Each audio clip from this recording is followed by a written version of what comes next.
ওং হিরিং হ্রং নীলকণ্ঠায় ভগবতে রুদ্রায় নমো শিবায়। আমি জ্যোতিষী শ্রী শীতল কুমার। আজকের বিষয় মকর রাশিফল জুন 2024। তো আজকের বিষয় শুরু করার আগে আমি আবার আপনাদের মনে করে দিতে চাই, আমার বিষয়গুলো বা ভিডিওগুলো সুন্দরভাবে আপডেট পাওয়ার জন্য অবশ্যই সাবস্ক্রাইব করে দেবেন এবং ভালো লাগলে লাইক ও শেয়ার করে দেবেন। তো আজকের বিষয় মকর রাশিফল জুন 2024। তো সবার প্রথমে আমরা এই রাশির জাতক বা জাতিকাদের শরীর স্বাস্থ্য নিয়ে আলোচনা করব। তারপরে আমরা পড়াশোনা বা এডুকেশন, তারপর আমরা প্রেম প্রণয় সম্পর্ক, তারপর আমরা বৈবাহিক সম্পর্ক, ব্যবসা বাণিজ্য, ভাগ্য, কর্ম, এই সমস্ত ব্যাপার নিয়ে আমরা আজকে আলোচনা করব। এবং টোটাল আলোচনাটাই কিন্তু আমাদের গোচর ভিত্তিক বা বর্তমান সময়ে গ্রহের পজিশনের ওপরে ডিপেন্ড করে আলোচনা করব। তো সেই ক্ষেত্রে সবার প্রথমে আমরা গ্রহের পজিশনগুলো জেনে নেব। সেই ক্ষেত্রে মকর রাশিকে ফার্স্ট হাউস ধরলে ফার্স্ট হাউসে কোনো গ্রহ নেই, সেকেন্ড হাউসে শনি, থার্ড হাউসে রাহু, ফোর্থ হাউসে মঙ্গল, ফিফথ হাউসে রবি, বুধ, শুক্র, বৃহস্পতি এবং রবি 15 তারিখে সিক্স হাউসে, বুধ 14 তারিখে সিক্স হাউসে, শুক্র 12 তারিখে সিক্স হাউসে প্রবেশ করবে, নাইন্থ হাউসে কেতু অবস্থান করছে। এই হচ্ছে এই রাশির গ্রহের পজিশন জুন মাসে। তো এরপরে আমরা এই রাশির জাতক বা জাতিকাদের সবার প্রথমে শরীর স্বাস্থ্য নিয়ে আলোচনা করব।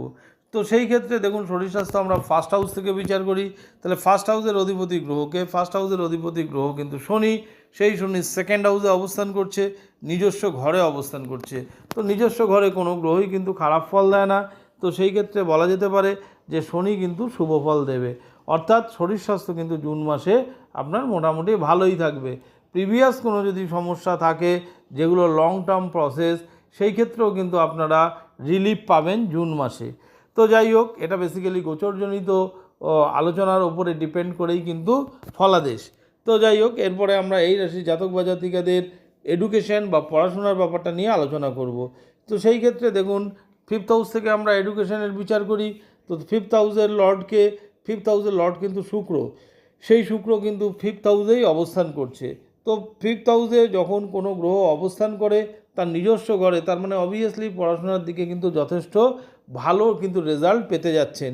পড়াশোনার প্রতি কনসেন্ট্রেশন থাকবে, কোনো অ্যাডমিশনের ব্যাপার থাকলে সেইগুলোও কিন্তু শুভ ফল কিন্তু হবে। তো অবশ্যই আমি বলবো এটা বিফোর 12 কিন্তু বেশি পজিটিভ রেজাল্ট কিন্তু আপনারা পাবেন। এরপরে শুক্র কিন্তু 12 তারিখে সিক্স হাউসে প্রবেশ করবে। তাহলে সিক্স হাউস অর্থাৎ নেগেটিভ ঘর বা রোগের ঘর, শত্রুর ঘর, ঋণের ঘর। তো এই ঘরে যখন 12 তারিখে শুক্র প্রবেশ করবে, সেই সময় কিন্তু পড়াশোনায় একটু নানা কারণে কিন্তু কনসেন্ট্রেশনের অভাব হতে পারে। তো এই যে কনসেন্ট্রেশনের অভাব হতে পারে, তো এই সময়টা আপনারা কিন্তু একটু শুক্রের বীজ মন্ত্র যদি জপ করেন তাহলে কিন্তু অবশ্যই পজিটিভ রেজাল্ট কিন্তু পাবেন। তো অবশ্যই এটা 12 তারিখের পর। তো এরপরে আমরা এই রাশির জাতক বা জাতিকাদের প্রেম প্রণয় সম্পর্ক নিয়ে আলোচনা করব। সেই ক্ষেত্রেও দেখুন, আমরা প্রেম প্রণয় সম্পর্ক ফিফথ হাউস থেকে বিচার করি। তো ফিফথ হাউস থেকে যখন বিচার করি তাহলে সেই ক্ষেত্রে ফিফথ হাউসের লর্ড কিন্তু শুক্র, সেই শুক্র ফিফথ হাউসেই অবস্থান করছে। এবং শুক্র প্রেমকারক গ্রহ হলে ইন জেনারেলও প্রেমকারক গ্রহ কিন্তু শুক্র। তো সেই ক্ষেত্রে একটা শুক্র মানে প্রেমের সম্পর্ক কিন্তু 12 তারিখের আগে পর্যন্ত দারুণ থাকবে এবং একে অপরের সঙ্গে আন্ডারস্ট্যান্ডিং, বন্ডিং বা রোমান্টিকতা, এই সমস্ত জিনিসগুলোও কিন্তু থাকবে। কিন্তু 12 তারিখে শুক্র কিন্তু সিক্স হাউসে প্রবেশ করবে। তো সিক্স হাউসে যখন 12 তারিখে প্রবেশ করবে, এই সময় কিন্তু একটু কোনো না কোনো কারণে আর্গুমেন্ট হতে পারে, তর্ক বিতর্ক হতে পারে, একটু সমস্যা তৈরি হতে পারে। তাছাড়া 12 তারিখের আগে পর্যন্ত কিন্তু খুব সম্পর্ক ভালো থাকবে এবং 12 তারিখের পরে কিন্তু একটু আপনাদের বুঝে শুনে কিন্তু চলতে হবে। তো যাই হোক, এরপরেই আমরা এই রাশির জাতক বা জাতিকাদের বৈবাহিক সম্পর্ক নিয়ে আলোচনা করব। আমরা বৈবাহিক সম্পর্ক দেখুন সেভেন্থ হাউস থেকে বিচার করি। তাহলে সেভেন্থ হাউসের লর্ডকে, সেভেন্থ হাউসের লর্ড হচ্ছে চন্দ্র। চন্দ্র কিন্তু সোয়া দুদিন ধরে প্রত্যেকটা ঘরে অবস্থান করে এবং এই যে সোয়া দুদিন ধরে প্রত্যেকটা ঘরে অবস্থান করে, তার মানে চন্দ্রের মধ্যে কিন্তু একটা চঞ্চলতাও বেশি। তো আপনার যে অপোজিট পার্টনারের কিন্তু মধ্যে একটু চঞ্চলতা বেশি থাকবে, মাঝে মধ্যেই কিন্তু মাইন্ড সুইং করবে। এই ধরুন, ধরুন হঠাৎ করে বললো যে কোথাও একটা যাবে বা ঘুরতে যাবে বা কোনো একটা কিছু কিনবে বা কোনো কিছু আবদার করে বসলো, দেখা গেল আপনি কোনো না কোনো জেনারেলি হয়তো সেটাকে একটু অ্যাভয়েড করলেন বা বারণ করলেন। দেখা গেল আপনার অপোজিট পার্টনার কিন্তু অসন্তুষ্ট তৈরি হলো। তো এই ধরনের ছোটোখাটো কিন্তু ব্যাপার হতে পারে। তাছাড়া ওভারঅল কিন্তু বৈবাহিক সম্পর্ক ভালো থাকবে, কারণ সেই 5th হাউসেও কিন্তু একাধিক শুভ গ্রহের অবস্থান করছে, স্পেশালি জুন মাসের ফার্স্ট 15 ডেজের আগে। তো যাই হোক, এরপরে আমরা এই রাশির জাতক বা জাতিকাদের ভাগ্যের ব্যাপারটা নিয়ে আলোচনা করব। সেই ক্ষেত্রে দেখুন, ভাগ্যকারক গ্রহকে ভাগ্য আমরা 9th হাউস থেকে বিচার করি।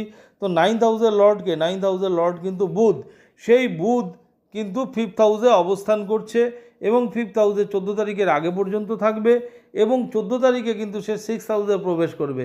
কিন্তু 6th হাউসে প্রবেশ করলেও 6th হাউসটা হচ্ছে বুধের ঘর, যার জন্য ওভারঅল কম বেশি কিন্তু মকর রাশির জাতক বা জাতিকাদের ভাগ্য কিন্তু পুরো মাসেই কিন্তু সাথ দেবে। যেহেতু পুরো মাসেই ভাগ্য সাথ দেবে, আপনারা কিন্তু অনেক শুভ কাজ, মাঙ্গলিক কাজ কিন্তু করতে পারেন। তথাপি এই যে যখন নিজের ঘরে বুধ প্রবেশ করবে, অর্থাৎ 14 তারিখে প্রবেশ করবে, তার সঙ্গে 9th হাউসে কেতু রয়েছে, কোথাও একটা আপনি আপনার কাজ ঠিকঠাক সম্পন্ন করবেন, ভাগ্যও সাথ দেবে, কিন্তু তথাপি কোথাও একটা মনের মধ্যে একটা অসন্তুষ্টি কিন্তু থাকবে। মনে হবে যেন আরেকটু ভালো করে করলে ভালো হতো, আরেকটু ভালো করে করলে ভালো হতো, এই ধরনের একটা কিন্তু মানসিকতা থাকতে পারে বা আসতে পারে। তো যাই হোক, এরপরে আমরা এই রাশির জাতক বা জাতিকাদের ব্যবসা বাণিজ্য নিয়ে আলোচনা করব। তো সেই ক্ষেত্রে ব্যবসা বাণিজ্য আমরা 7th হাউস থেকে বিচার করি। তাহলে 7th হাউসের লর্ডকে চন্দ্র সোয়া দুদিন ধরে প্রত্যেকটা ঘরে অবস্থান করছে। চন্দ্র যখন যখন শুভ ঘরে অবস্থান করবে অবশ্যই পজিটিভ ফল দেবে। তার মানে মিক্সিং একটা রেজাল্ট কিন্তু চন্দ্রের জন্য আপনারা পাবেন, কখনো ভালো কখনো খারাপ। হয়তো দেখা গেল 2 দিন 4 দিন ভালো হলো, আবার মাঝে একদিন একটু খারাপ হলো, কিন্তু ইন জেনারেল ব্যবসা বাণিজ্যকারক গ্রহ বুধ এবং ভাগ্যকারক গ্রহ বুধ, সেই বুধ কিন্তু 5ম স্থানে অবস্থান করছে এবং 14 তারিখে সে 6ষ্ঠ ঘরে নিজস্ব ঘরে অবস্থান করবে, যার জন্য ভাগ্য কিন্তু আপনাকে সাথ দেবে ব্যবসার ক্ষেত্রে। এবং ইন জেনারেল ব্যবসা বাণিজ্যকারক গ্রহ বুধ, সেও আপনাকে সাথ দিচ্ছে। তো ওভারঅল ব্যবসা বাণিজ্যের ক্ষেত্রে কিন্তু জুন মাসে আপনার যথেষ্ট উন্নতি কিন্তু হতে যাচ্ছে, ডেলি ইনকামের বৃদ্ধি হতে চলেছে। ওভারঅল ব্যবসা বাণিজ্যের ক্ষেত্রে কিন্তু আপনি নতুন কোনো বিজনেসও স্টার্ট করতে পারেন, বা পুরনো বিজনেস আপনি কিন্তু আরেকটু বৃদ্ধিও করতে পারেন। অবশ্যই যদি আপনার দশা বা আপনার মেইন ছক যদি পারমিট করে, তাহলে কিন্তু আরও ভালো রেজাল্ট আপনি পাবেন। তো যাই হোক, এরপরেই আমরা এই রাশির জাতক বা জাতিকাদের চাকরি বাকরির ব্যাপারটা নিয়ে আলোচনা করব। সেই ক্ষেত্রে দেখুন, চাকরি বাকরি কারক গ্রহ হচ্ছে শুক্র। সেই শুক্র কিন্তু 5ম স্থানে অবস্থান করছে, নিজস্ব ঘরে অবস্থান করবে এবং 12 তারিখের আগে পর্যন্ত এখানে অবস্থান করবে। তার মানে 12 তারিখের আগে পর্যন্ত চাকরি ক্ষেত্রে আপনার কোনো সমস্যা হবে না, মান সম্মান বৃদ্ধি পাবে। ওভারঅল আপনাকে যে জব দেবে সেই জবও আপনি নিষ্ঠার সাথে পালন করতে পারবেন। ওভারঅল সুন্দরভাবে কিন্তু যাবে এবং প্রথম দিকে কিন্তু আপনার নতুন জব পাওয়ারও কিন্তু অপরচুনিটি থাকবে, অর্থাৎ এই 12 তারিখের আগে পর্যন্ত। এই সময় কিন্তু লাকও আপনাকে সাথ দেবে। তো যদি কোনো যারা জব করছেন না, তাদের যদি চেষ্টার ব্যাপার থাকে, অবশ্যই এই প্রথম 12 তারিখ পর্যন্ত কিন্তু আপনারা চেষ্টার পরিমাণ কিন্তু আরও বাড়িয়ে যান, সাকসেস হওয়ার কিন্তু সম্ভাবনা আছে। তো এরপরে শুক্র যখন 12 তারিখে প্রবেশ করবে 6ষ্ঠ ঘরে, সেই সময় কিন্তু কর্মক্ষেত্রে এমনি ভালো যাবে, যেহেতু আপনার ভাগ্যকারক গ্রহ বুধ সাথ দেবে, তো সেই দিক জন্য কিন্তু ভালো যাবে। কিন্তু ভালো গেলেও কখনো কখনো দেখা গেল আপনার কলিগদের মধ্যে, কখনো কখনো আপনার বসেদের সাথে একটু কিন্তু আর্গুমেন্ট হতে পারে, একটু তর্ক বিতর্ক হতে পারে, কারণ 3য় স্থানে রাহু। যদিও 3য় স্থানে রাহু ভালো ফল দেয়, প্রতিবেশীদের বিভিন্ন জায়গায় রিলেশন বেটার করে, কিন্তু তবুও কর্মক্ষেত্রে কিন্তু আপনাকে একটু সতর্কতা অবলম্বন করে চলতে হবে আফটার 12।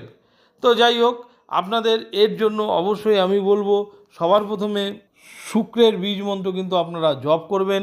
শুক্রের বীজ মন্ত্র জপ করলে যারা এই চাকরি বাকরির ক্ষেত্রে আছেন বা চাকরি বাকরি করছেন বা পড়াশোনার সঙ্গে যুক্ত আছেন, তাদের ক্ষেত্রে কিন্তু যথেষ্ট সুফল কিন্তু দেবে।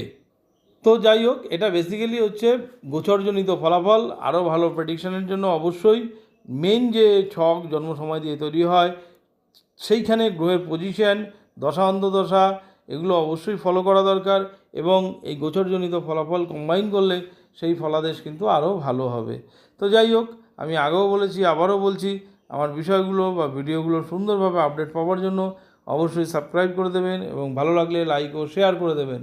আবার আগামী দিনে নতুন ভিডিও নিয়ে আপনাদের সামনে উপস্থিত হব। ধন্যবাদ।